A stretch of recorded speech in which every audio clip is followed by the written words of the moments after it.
Hello and welcome. Today we are going to learn how to read music. Fine, as a musician, it's very important that you know how to read music because if you don't know it, you will be lacking behind. There's some things you want to browse on it. If you don't understand music and if you don't know how to read music, it will be very difficult for you to understand them. So I urge everyone, what kind of instrument you're playing, it is very good for you to know how to read music. Reading music is somehow technical, yes, but there are some techniques that I'm going to show you that you're going to use so that you reading music will be very simple for you. Reading music is like learning a new language. It's another language on its own. It has it's a language on its own. Let me put it that way. So you have it in mind that you want to learn a new thing. So as a musician, you need to know all these things. I want to mention three basic things that you need to know first when you are learning how to read music. First, you need to know the staff. Second, you need to know the notes. And third, you need to know the clef. A staff, what is a staff?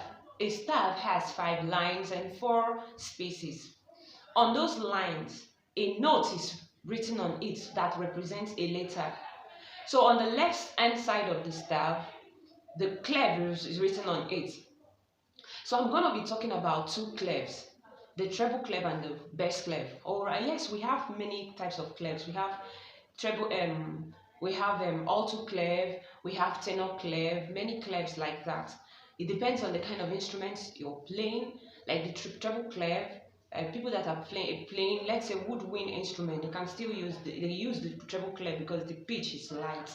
So as a pianist, you are going to be using the treble clef and the bass clef to sight play, to read music. So like I said, on a staff, the treble clef, the clefs are written at the left hand side of a staff.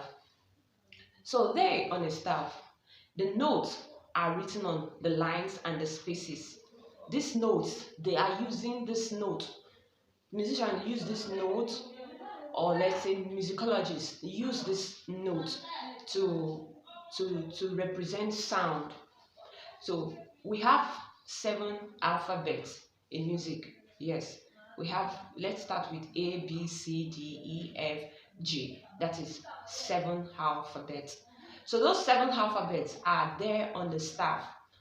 But musically, if you want to use it, if you want to sight play or on a sheet music, they're not going to be writing this alphabet, this A, B, C, D, E, F, G. They're not going to be writing them.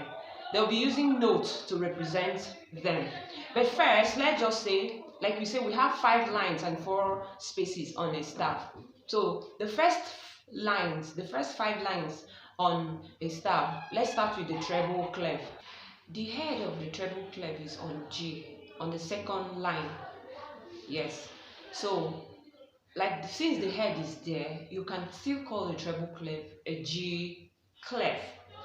So we have E as the first line, G has the second line, B has the third line, D has the fourth line, and F as the fifth line. So F represents the fifth line. Okay, so from how you count your lines, as in if you want to read it, you want to sight read, you start from the downward. So you start from your E to count it to the upward. You don't count your lines or your spaces on the staff from the upward to the downward. No, you count from the upward to the downward. So like on a staff, the treble and the bass clef, in the middle, outside the treble clef and outside the bass clef, there is a line on the middle. That line represents the C middle. We call it middle C. So we go to the bass clef. The bass clef, we also call it the F clef. From the line, the first line of the bass clef is G. Second is B. Third D, fourth is F, and the fifth is A. So you count it like that. From the G, from the first line on the bass clef, from G to the fourth line space on the G clef, let's say from G to G, that's octave. The pitch has changed. So there is a difference between the G on the first line and the G on the last space. You understand? There's difference between it. So if you are playing it on the keyboard, you will hear that your G, this G and this other G has changed. Like the way I'm going to play on the keyboard. Listen to how I'm playing it. G, G. You can hear the sound has changed. G, G. So from this line to the space, from that G to this G, it's called the octave. It's called the octave. So the space, the first space is A, second C, third E, yes, and the fourth is G. These spaces are also part of it, but the sound, let's say the first space on this F clef, on the F clef, which is the bass clef, this first space is A. That A is quite different from the A on the last space on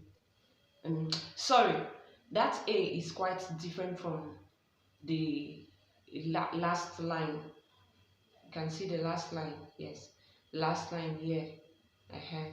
So the A on the first space is quite different from the A on the last line because their voice is going to change. Okay, let me play it so that you can hear. You can see it on the keyboard. Okay. So in our next lesson, I am going to show you how to read the notes on the staff. It's very, very important. The notes and their symbols on the staff. Please, I want you to subscribe.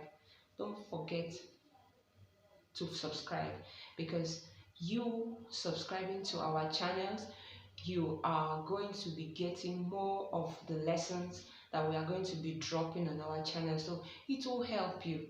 Thank you very much.